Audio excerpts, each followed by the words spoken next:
नमस्कार दोस्तों, कैसे हैं आप सब। मेरा नाम है कृष्ण मोहन शर्मा और आप सब लोगों का बहुत बहुत स्वागत है हमारे YouTube चैनल पे। तो गाइस, इंग्लिश इंग्लिश इंग्लिश आज का बहुत बड़ा सवाल है इंग्लिश कि भैया इंग्लिश की तैयारी कैसे की जाए। तो भाई इंग्लिश के बारे में मैं कुछ इस वीडियो में बात करना चाहता हूं जो बच्चे अपना पॉलिटी और लीगल कर चुके हैं और अब और सब्जेक्ट्स पे ध्यान देने जा रहे हैं, जैसे कि इंग्लिश हो गया, लॉजिकल हो गया, करंट हो गया और रीजनिंग हो गया। इन सब्जेक्ट्स पे ध्यान देने जा रहे हो क्योंकि अब ये टाइम हो चुका है कि भाई आपका आई होप की पॉलिटी और लीगल अब आप लोगों का पूरी तरह से खत्म हो चुका होगा and you guys must be focusing on other subjects. तो उन अदर सब्जेक्ट्स की क्या स्ट्रैटेजी है, किस प्रकार से उनको तैयार करना है, कितना पढ़ना है, क्योंकि भाई इंग्लिश तो एक समुंदर है। उस समुंदर में आप कितना कितना कितना डूबते जाओ, क्योंकि भाई अगर मैं देखूं तो डिक्शनरी ऐसी भी आती है, ऐसी भी आती है, ऐसी भी आती है, उसमें से आप कितने सिनोनिम्स और एंटोनिम्स याद कर सकते हो वो आपके ऊपर है। तो भाई इंग्लिश की तो जो है 80% तैयारी तो जो आप लोग बचपन से लेके आज तक जो भी आपकी उम्र है, इंग्लिश की 80% तैयारी तो आप करके आ चुके हो अब तक। उस इंग्लिश में मतलब अनसीन पैसेजेस हो गए, सिनोनिम्स, एंटोनिम्स, वो आपके उस टाइम पे जो आपने बचपन से लेके आज तक पढ़ाई की है ना, वही वहां पे काम आएगी। कुछ बहुत ज्यादा इंग्लिश के लिए आपको इनपुट देने की जरूरत नहीं है। ये बात मैं हर साल बोलता हूं कि भाई इंग्लिश में आप लोगों को बहुत ज्यादा इनपुट देने की आवश्यकता नहीं है। लेकिन अगर फिर भी आप लोग कुछ पढ़ना चाहते हो कि भाई इंग्लिश में हमें स्टिल कुछ तैयारी करनी है, हमें और ज्यादा श्योर होना है, तो भाई इंग्लिश में एक ही ऐसा टॉपिक है जिसमें आप और ज्यादा अपना इनपुट देके श्योरिटी हो सकती है आपको, वो है टेंसेस। भाई टेंसेस पढ़ो।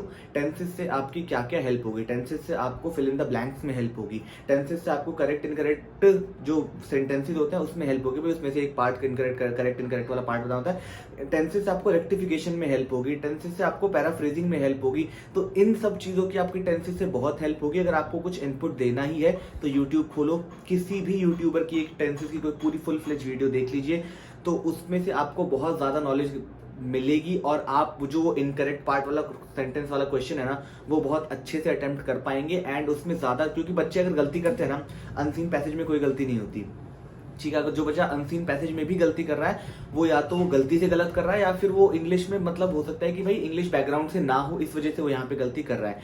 पर अगर आप लोग इंग्लिश बैकग्राउंड से हैं तो आई एक्सपेक्ट कि आप लोग अनसीन पैसेजेस में गलती नहीं करेंगे। तो बात आ जाती है फिर वो इनकरेक्ट पार्ट ढूंढने की सेंटेंस में या पैराफ्रेजिंग में, तो वहां पे सेंटेंसेस जो है ना वो बहुत मेजर रोल प्ले करता है। तो इसीलिए आप लोग उन चीजों पे थोड़ा ज्यादा ध्यान दें। हैड, हैव और वर्ब की थर्ड फॉर्म कब लगती है, फर्स्ट फॉर्म कब इस्तेमाल करते हैं, डिड के साथ क्या यूज करते हैं, उन सब चीजों पे आप अपने जो कोर कंसेप्ट है ना उनको और स्ट्रॉन्ग करिए, वही आपकी वहां पे हेल्प करेंगे, ठीक है। उसके अलावा इंग्लिश में कुछ बच्चे बैठे हैं सिनोनिम्स एंटोनिम्स याद कर रहे हैं, यार भाई वो याद करने का कोई फायदा नहीं है।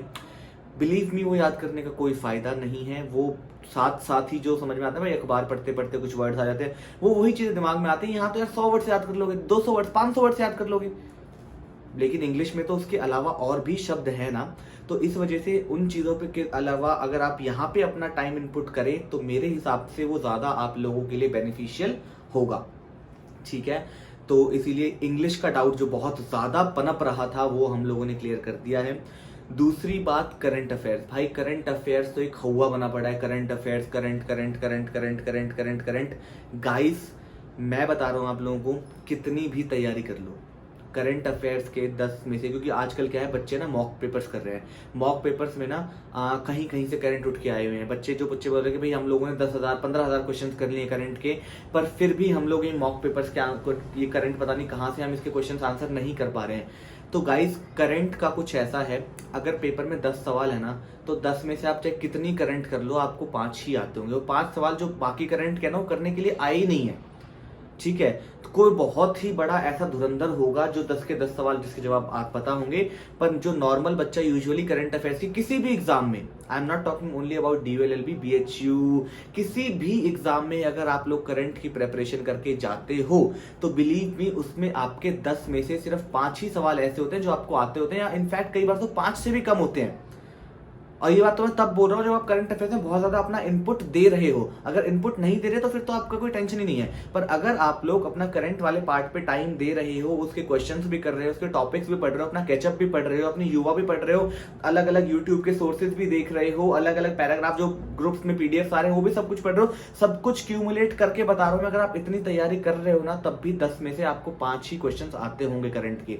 तो इसीलिए उन मॉक पेपर के करंट्स कहां से आए, या हमें करंट नहीं आ रहे, हम इतना करंट कर रहे हैं फिर भी मॉक पेपर्स में हम जवाब नहीं दे पा रहे।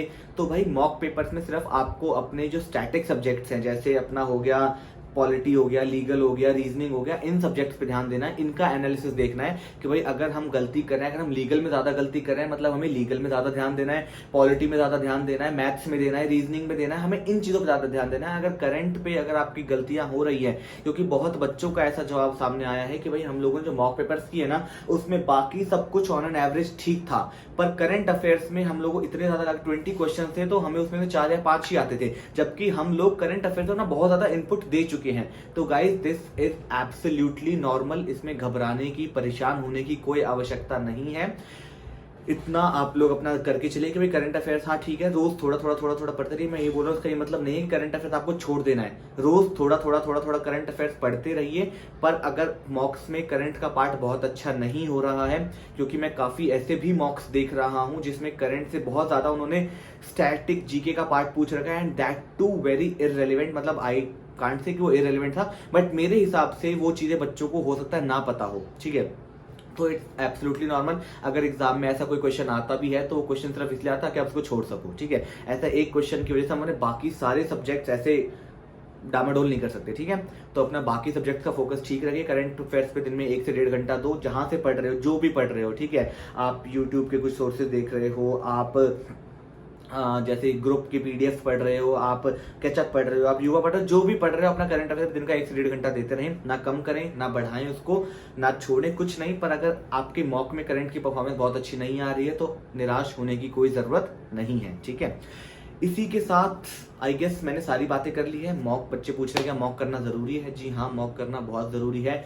आई एम नॉट सेइंग कि आप उन महंगे महंगे मॉक्स को परचेज करके ऑनलाइन वाले मॉक्स ही करें जिस पर आपको ऑनलाइन रिजल्ट आता है, कोई जरूरत नहीं है। अगर आप कोई मॉक की बुक ले रहे हो सस्ती सी, आपके जो सिंगल्स के पीछे मॉक्स और पास्ट पेपर रखे, अगर आप उनको भी सॉल्व करके अपनी चेकिंग कर रहे हो ना, वो भी सफिशियंट है। पर उनको करना बहुत जरूरी है, ठीक है। क्योंकि कुछ मॉक्स ऐसे भी हैं जिसमें आप ऑनलाइन अपने आंसर सेलेक्ट कीजिए, तुरंत के तुरंत वहीं आपको आंसर दे देते हैं, सब कुछ ठीक है। अगर आप उनको अफोर्ड नहीं कर पा रहे हैं या फिर आपको वो वेस्ट ऑफ मनी लग रहा है, तो आप अगर कुछ सस्ती सी कोई 100, 200, 300 रुपए की मॉक्स की बुक खरीद के वहां से करना चाहते हो तो वहां से करो, पर मॉक्स करना बहुत जरूरी है, ठीक है। इसी के साथ हम इस वीडियो को यहीं खत्म करते हैं। नेक्स्ट वीडियो में मैं कुछ इंपॉर्टेंट टॉपिक्स डिस्कस करूंगा पॉलिटी के, तो उस वीडियो को भी ध्यान से देखें। अगर आप लोगों का कोई भी दोस्त यार DU LLB की तैयारी कर रहा है तो उसके साथ ये वीडियो जरूर शेयर करें अपने जितने भी ग्रुप्स में, टेलीग्राम्स में, व्हाट्सएप में, जहां भी आप एडिड हो उस पर इस वीडियो को शेयर करें। क्या पता इस वीडियो से उनको कुछ हेल्प हो जाए, ठीक है। तो बहुत जल्द मिलेंगे अपनी अगली वीडियो में। धन्यवाद।